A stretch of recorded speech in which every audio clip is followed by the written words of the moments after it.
Déjà, j'ai une souris qui fonctionne, donc si tu veux déjà, comme un progrès.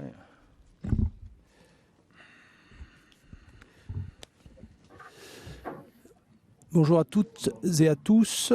On commence avec Gaul Lloris et on enchaînera avec Didier Deschamps pour cette conférence de presse veille de match Hongrie-France. Première question de Jérémy Talbot pour l'AFP. Oui, bonjour Hugo. Demain, c'est un match à 15h avec des températures très élevées, un stade comble. Quel est le paramètre que vous redoutez le plus parmi ces trois-là? Merci.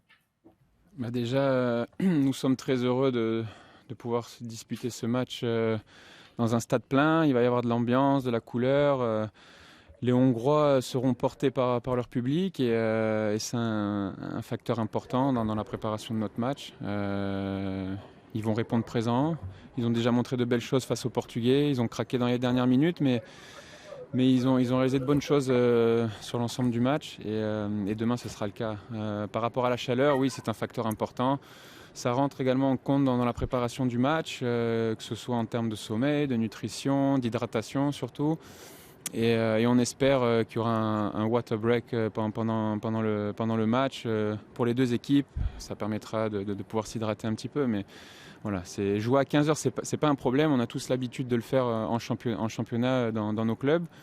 Mais jouer à des températures au-dessus de 30 degrés, bon, voilà, c'est un élément important. Même si lorsqu'on rentre sur un terrain, on rentre en étant focalisé sur nos performances et avec l'envie de gagner. Donc on fait abstraction de tout ça et du contexte. Question de Jean-François Pérez d'Europe 1. Bonjour Hugo. Bonjour.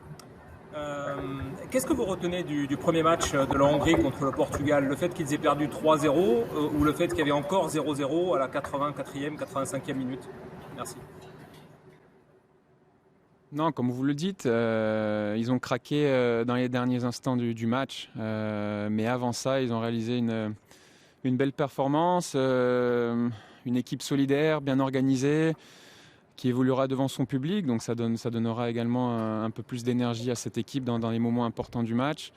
Avec cette motivation également de jouer face à l'équipe de France. Donc voilà, il n'y a pas de match facile. En tout cas, on essaie de se préparer au mieux pour confirmer notre très bon premier match et notre très bon premier résultat. L'objectif, bien évidemment, c'est de prendre 3 points et de se rapprocher de la qualification. Nicolas Georgerot de RTL. Bonjour Hugo, il y avait déjà 14 000 personnes donc au France-Allemagne, demain il y en aura un petit peu plus de 60 000. Est-ce que tu as senti que il y avait finalement pas de problème sur la communication sur le terrain, il y aura beaucoup de bruit, que finalement tous les réflexes sont revenus très rapidement pour la communication sur le terrain? Oui, non, je pense que demain, ce sera plus compliqué pour communiquer sur le terrain. En tout cas, il sera possible de le faire entre deux lignes, c'est-à-dire entre moi et les défenseurs et le milieu de terrain attaquant. Mais ce sera difficile de sauter les lignes. Ce sera difficile pour moi de communiquer avec un attaquant ou même un milieu de terrain offensif.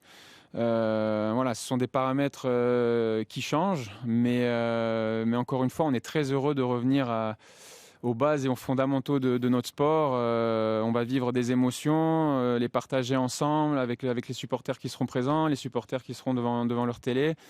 Et le but, c'est de gagner, toujours avec cet esprit de compétiteur qu'on a pu montrer à chaque grande occasion ces derniers temps. Fabrice Lamperti de La Provence. Oui Hugo, bonjour. Tu parlais du match contre l'Allemagne mardi, c'est un vrai combat que vous avez gagné à la régulière. Est-ce que, avant ce deuxième match contre la Hongrie, est-ce que la confiance est désormais au zénith ou est-ce que vous êtes sûr de vos forces, quelles que soient les circonstances? Non, je crois que c'est important dans le sport en général d'être confiant. Cette confiance, elle est basée par rapport à ce qui a été fait avant. Mais il n'y a pas d'extra confiance, quoi. On respecte nos adversaires, on respecte la compétition, on sait on connaît la difficulté d'une grande compétition comme un Euro et chaque détail compte à la fin. Et donc voilà, étape par étape, on essaie de continuer sur la même dynamique, d'engranger encore plus de confiance, de rendre les matchs difficiles à nos adversaires et en évoluant, voilà, en faisant des grandes performances, que ce soit sur le plan individuel, mais surtout sur le plan collectif, pour dégager cette force sur laquelle on doit s'appuyer tout le long du tournoi. Damien Degord de l'équipe. Bonjour Hugo, vous m'entendez? C'est bon? Ça fait 13 matchs que l'équipe de France n'a plus encaissé un but sur coup de pied arrêté, que ce soit corner ou coup franc.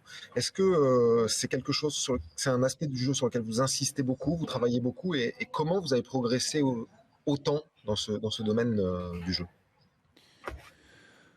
C'est pas un aspect du jeu qu'on travaille plus qu'un autre. Après, dans la préparation, avant chaque grande compétition, on travaille sur des bases dans certains aspects du jeu. Les coups de pied arrêtés en font partie. Ensuite, les coups de pied arrêtés, ça dépend aussi de la concentration qu'on y met, de l'énergie qu'on y met, que ce soit sur le plan individuel, mais surtout voilà, sur le plan collectif, lorsqu'on défend en ligne, lorsqu'on défend en zone, je veux dire, lorsqu'on défend en individuel. Mais il faut souligner que cet aspect est très important dans le football, dans le jeu moderne, et plus le niveau des deux équipes se rapproche et plus cet élément peut faire la différence. Ça a été le cas lors de la dernière Coupe du Monde, où on a fait la différence sur cet aspect du jeu, et je pense que ce sera le cas également durant cette compétition. Donc voilà, il ne faut pas mettre plus de focus sur cet aspect du jeu qu'un autre, mais c'est un élément important. Antoine Maignan de l'AFP. Oui, bonjour Hugo. On l'a vu pendant le premier match, ça a été très axé sur la solidité défensive. Est-ce que vous pensez que ce deuxième match, ça peut être celui où les forces offensives des Bleus auront le plus l'occasion de se montrer et du coup de se mettre en confiance pour la suite? Je pense déjà que ce sera deux matchs différents, dans le sens où on aura beaucoup plus le ballon demain que lors du dernier match.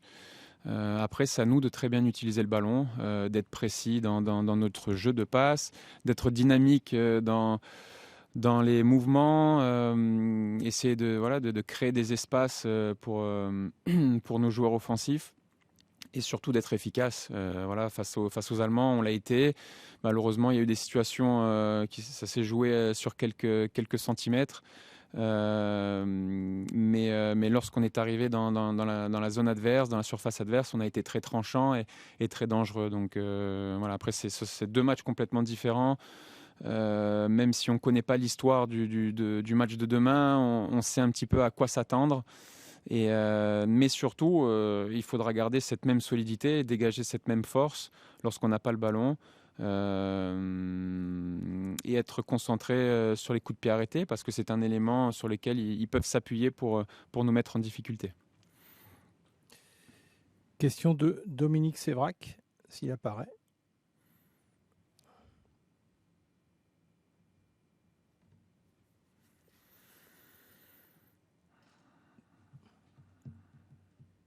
Dominique Sévrac du Parisien, non?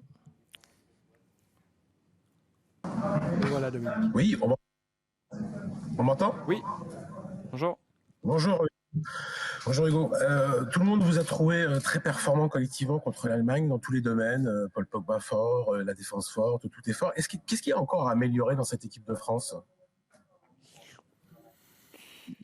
Il ne faut pas se voir trop beau non plus, hein. C'était qu'un premier match, le chemin est encore très très long. Il y a de nombreux défis qui nous attendent, à commencer par demain, face à un adversaire différent. Mais c'est important, voilà, d'être rentré dans cette compétition de cette manière, en réalisant une grande performance collective, en affichant un visage avec beaucoup de solidarité, beaucoup de solidité. Il faut s'appuyer là-dessus. On en aura besoin si on veut aller loin dans cette compétition. Et puis après, en fonction des matchs, avoir toujours cette envie de faire mal lorsqu'on a le ballon, d'être tranchant, d'être tueur. Lorsqu'on a la possibilité de marquer, il faut le faire. Mais en fonction des matchs, voilà, l'histoire peut être différente. Demain, certainement qu'on aura plus le ballon et ce sera à nous de gérer au mieux les temps forts, les temps faibles, mais toujours avec cette envie de gagner. La force de notre équipe, c'est cet esprit de compétiteur et quel que soit l'adversaire en face, lorsqu'on rentre sur le terrain, on a envie de gagner ensemble. Merci Hugo. On va enchaîner avec Didier Deschamps.